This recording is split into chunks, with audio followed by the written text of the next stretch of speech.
all of us that as your president, I had to hold my nerve, show leadership, and take us out of the crisis.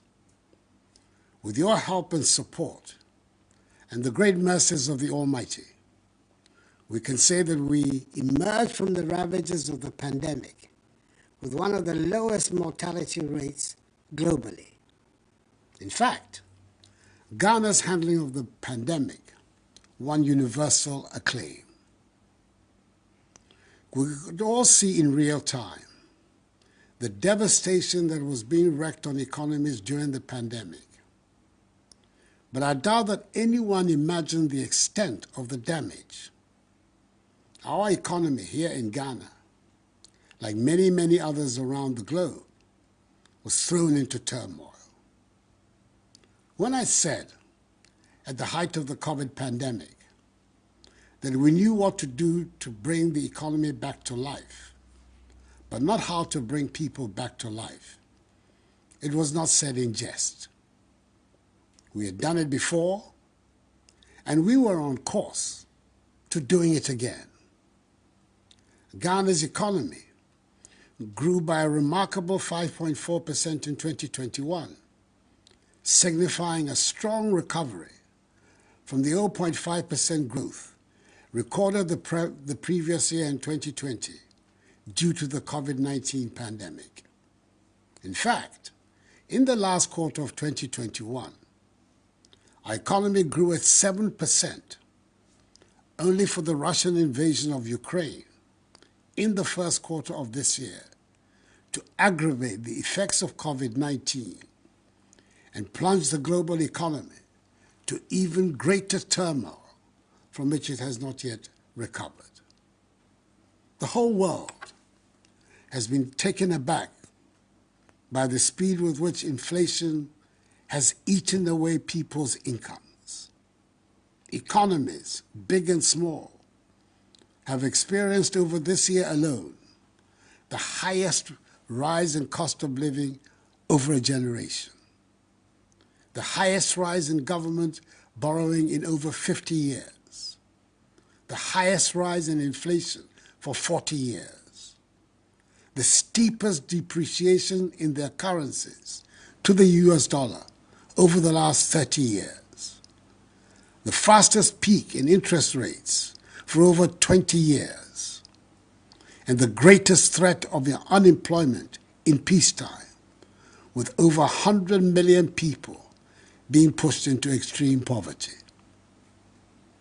Between the end of 2019 and now, inflation in Ghana has increased by 5-fold, in Togo by 16-fold, by 11-fold in Senegal, and by 7-fold in Côte d'Ivoire. In truth, however, the fact that there are petrol queues in France does not make it more tolerable that the trot price from Kassoa to Circle has doubled in the past 1 year. Nor does it make it any more tolerable that the price of cooking oil goes up every other week. It is important to state mentioning the increases in prices worldwide is not meant to belittle the scope of suffering here. Useful lessons about how other people are coping.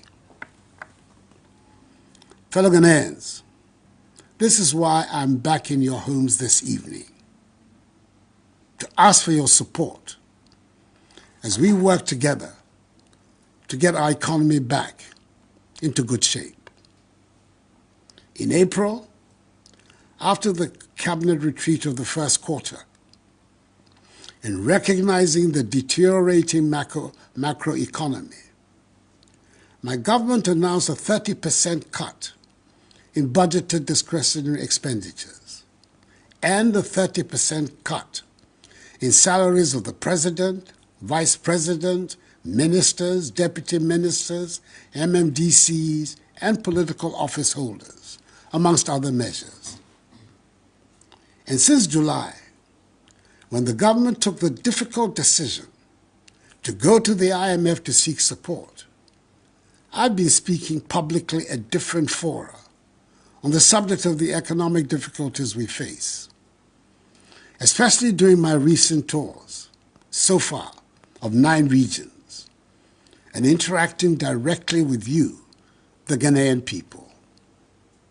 It is also true that many of you have felt the need for me to come back to the fellow Ghanaians format that brings us all together.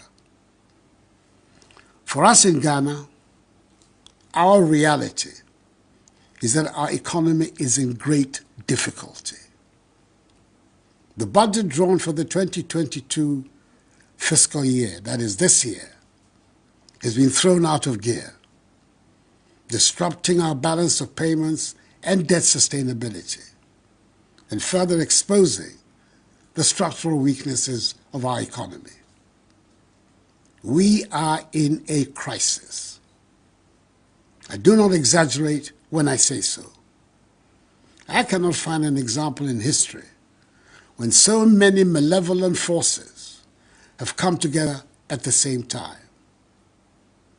But, as we have shown in other circumstances, we should turn this crisis into an opportunity to resolve not just the short-term urgent problems, but the long-term structural problems that continue to bedevil our economy.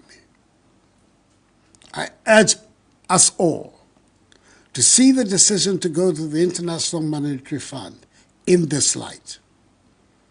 We have gone to the fund to repair in the short term our public finances and restore our balance of payments, whilst we continue to work on the medium to long-term structural changes that are at the heart of our goal of constructing a resilient, robust Ghanaian economy and building a Ghana beyond aid. I'm able to report to you, my fellow Ghanaians, that the negotiations to secure a strong IMF program, which will support the implementation of our post-COVID-19 program for economic growth, and additional funding to support the 2023 budget and development program, are at advanced stages and are going well. We're determined to secure these arrangements quickly to bring back confidence and relief to Ghanaians. We're working towards reaching a deal with the IMF by the end of the year. This will give further credence to the measures government is taking to stabilize and grow the economy, as well as shore up our currency.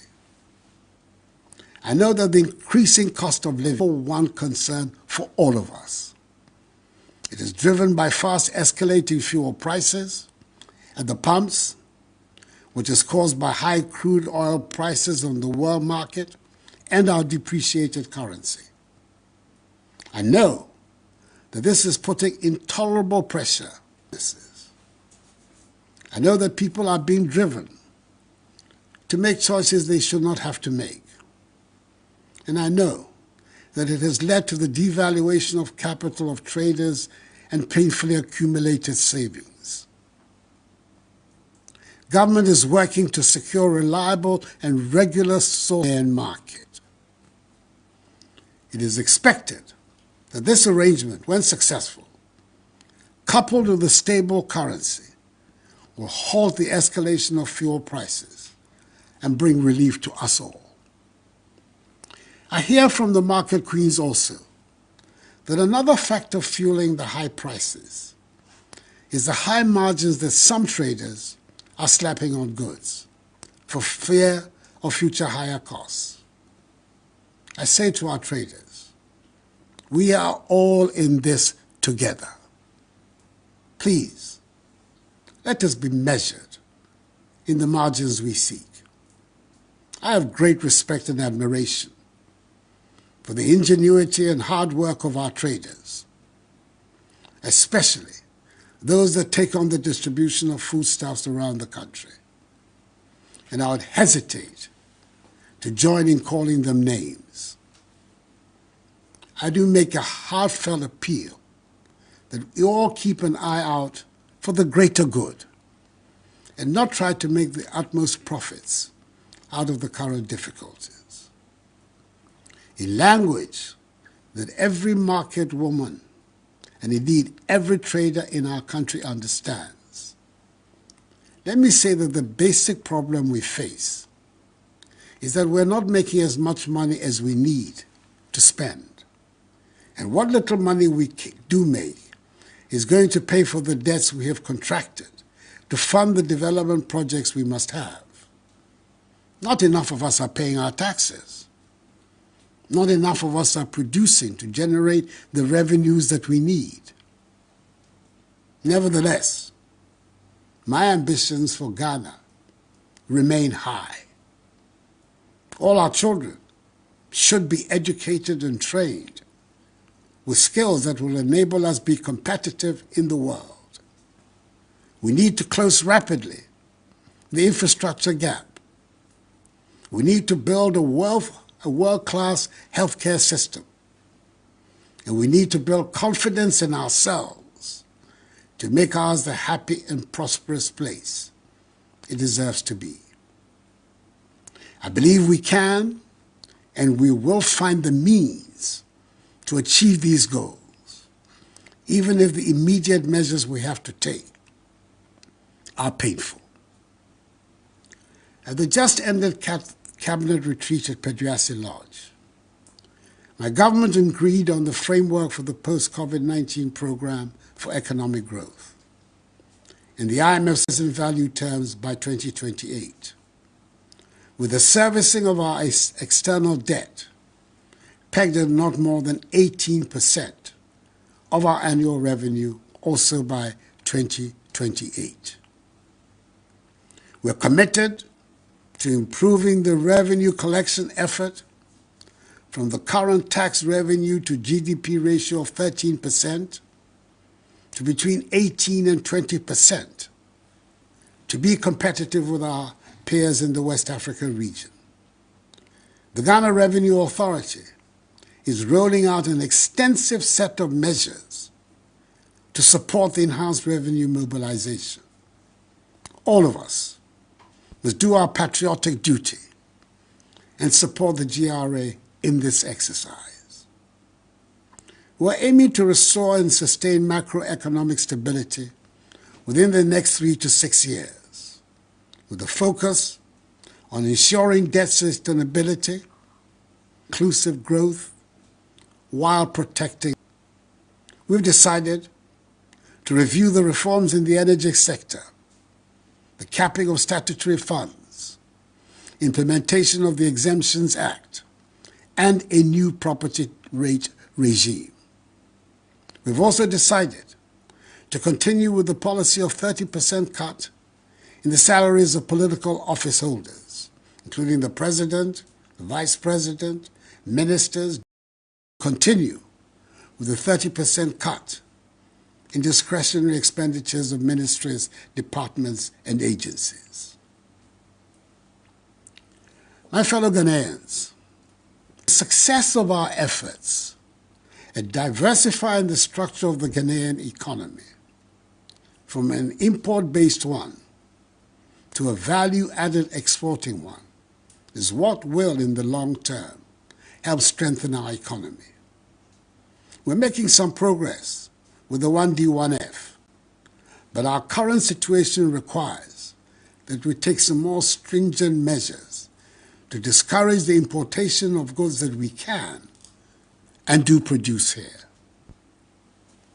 To this end, we will review the standards required for imports into the country.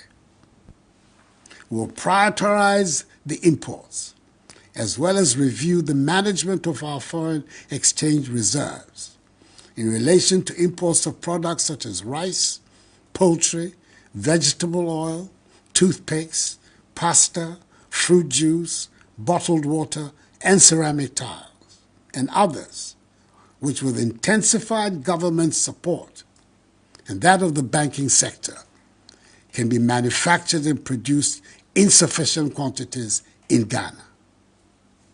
Government will in May 2023, that is 6 months from now, review the situation. We must, as a matter of urgent national security, reduce our dependence on imported goods and enhance our self-reliance as demanded by our overarching goal of creating a Ghana beyond aid. Much as we believe in free trade, we must work to ensure that the majority of goods in our shops and marketplaces are those we produce and grow here in Ghana.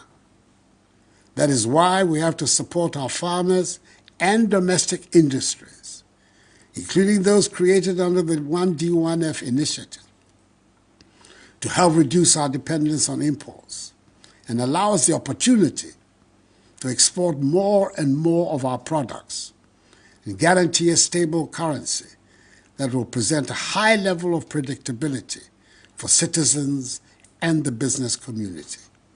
Exports, not imports, must be our mantra. Accra, after all, hosts the headquarters of the Secretariat of the African Continental Free Trade Area. Fellow Ghanaians, as the French would say, l'argent n'aime pas le bruit. To wit, money does not like noise. Sika mpe dede. Where there's chaos, where there's noise, where there's unrest, you will not find money. If you talk down your money, it will go down.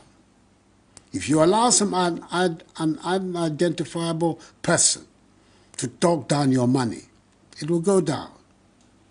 The recent turbulence on the financial markets was caused by low inflows of foreign exchange and was made worse in the last 2 to 3 weeks, in particular, by the activities of speculators and the black market. An anonymous 2-minute audio message on a WhatsApp platform predicting a so-called haircut on government bonds sent all of us into banks and forex bureaus to dump our CDs, and before we knew it, the CD had depreciated even further. All of us can play a part in helping to strengthen the CD by having confidence in the currency and avoiding speculation. Let us keep our CD as the good store of value it is. To those who make it a habit of publishing falsehoods which result in panic in the system, I say to them that the relevant state agencies will act against such persons. Indeed, some steps have been taken to restore order in the foreign exchange markets, and we're already beginning to see some calm returning. We will not relent until order is completely restored. The following actions have been taken thus far. 1. Enhanced supervisory action by the Bank of Ghana in the Forex Bureau markets and the black market to flush out illegal operators, as well as ensuring that those permitted to operate legally abide by the market rules. Already, some Forex bureaus have had their licenses revoked, and this exercise will continue until complete order is restored in the sector. 2. Fresh inflows of dollars are providing liquidity to the foreign exchange market and addressing the pipeline demand. 3. The Bank of Ghana has given its full commitment to the commercial banks to provide liquidity to ensure the wheels of the economy continue to run in a stabilized manner till the IMF program kicks in and the financing assurances expected from other partners also come in. 4. Government is working with the Bank of Ghana and the oil producing and mining companies to introduce a new legal and regulatory framework to ensure that all foreign exchange and from operations in Ghana are initially paid to banks domiciled in Ghana to help boost the domestic foreign exchange market.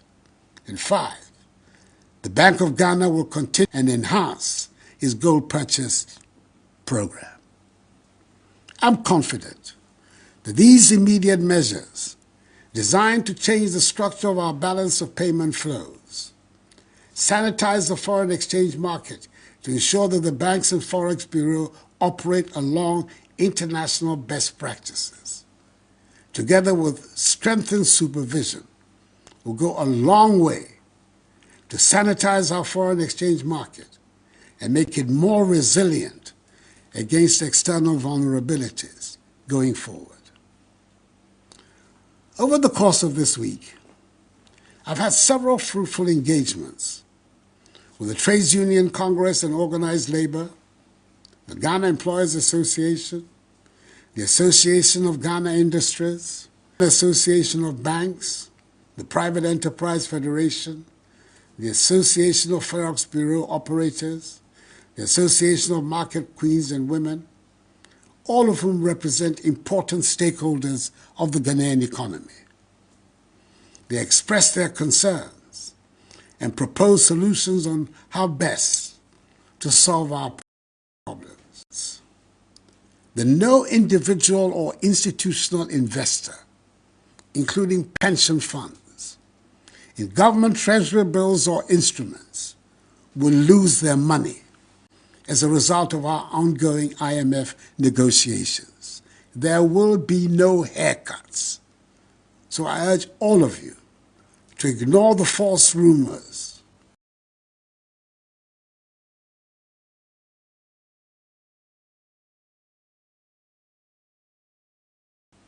just as in the banking sector cleanup.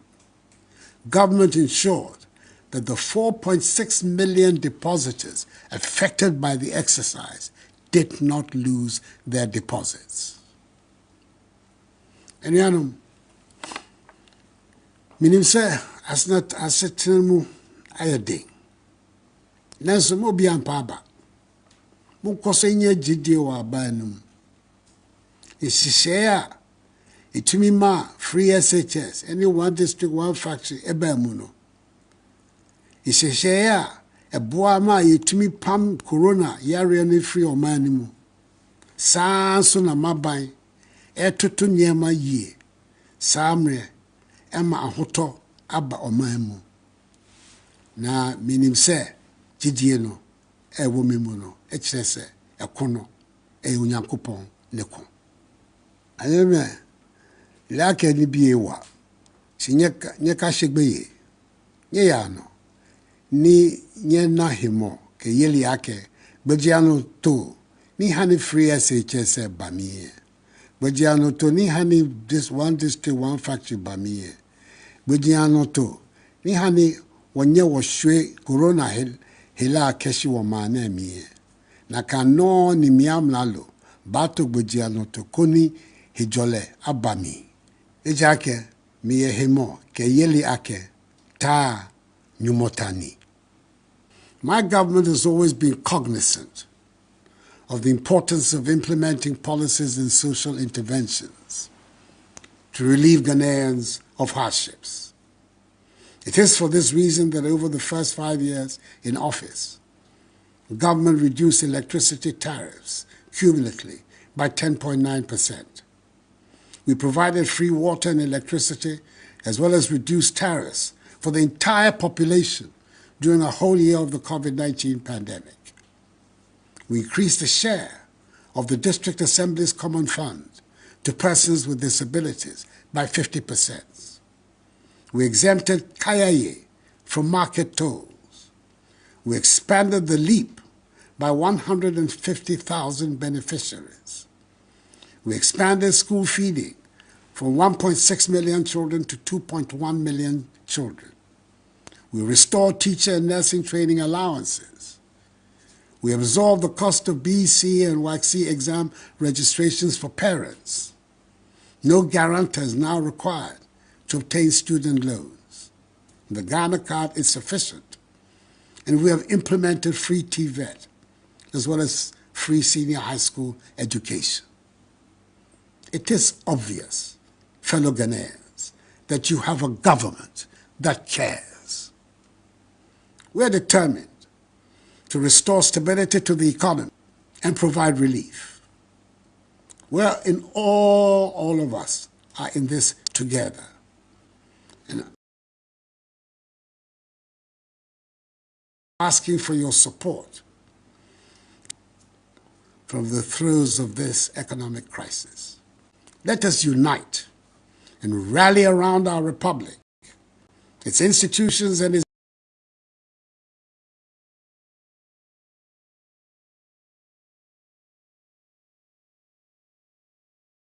democratic values, and insist that under God we will emerge victorious from our current difficulties. For this too shall pass, as the battle is the Lord's. I'll be coming regularly to keep you updated about the measures your government is making